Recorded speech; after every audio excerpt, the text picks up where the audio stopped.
J'avais une idée de ce qu'était le Kama Sutra, comme un peu tout le monde, c'est-à-dire des bas-reliefs, des sculptures, des dessins.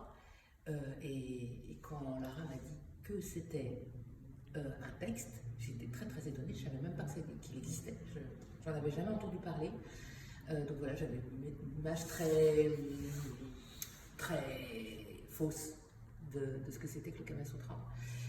Donc j'ai lu le texte et là j'ai découvert un univers qui m'était complètement inconnu.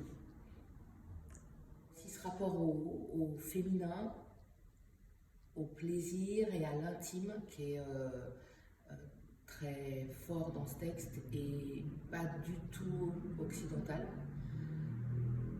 Ça aussi, j'avais envie voilà, de le faire entendre à travers nos voix et nos corps.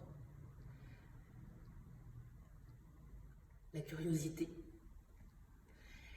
La curiosité parce que justement on a toute une image toute faite de ce que c'est que le Kama Sutra et là bah, c'est l'entendre vraiment. À la fois c'est un texte poétique, à la fois je trouve qu'il y a une part de féminisme très, très important parce que ça parle du plaisir de l'homme et de la femme.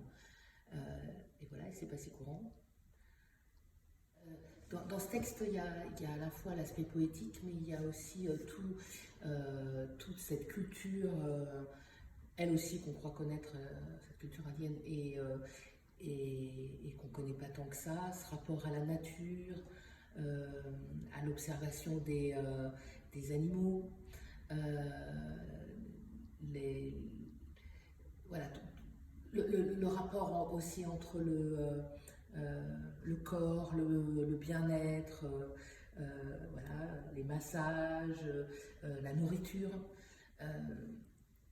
Tout ça fait partie du Kama Sutra. Moi, ça m'a étonnée, parce que je ne le savais pas. Et ça, c'est des choses que j'ai envie de partager, de faire entendre, pour que d'autres le découvrent, l'entendent et se disent ah, c'est ça.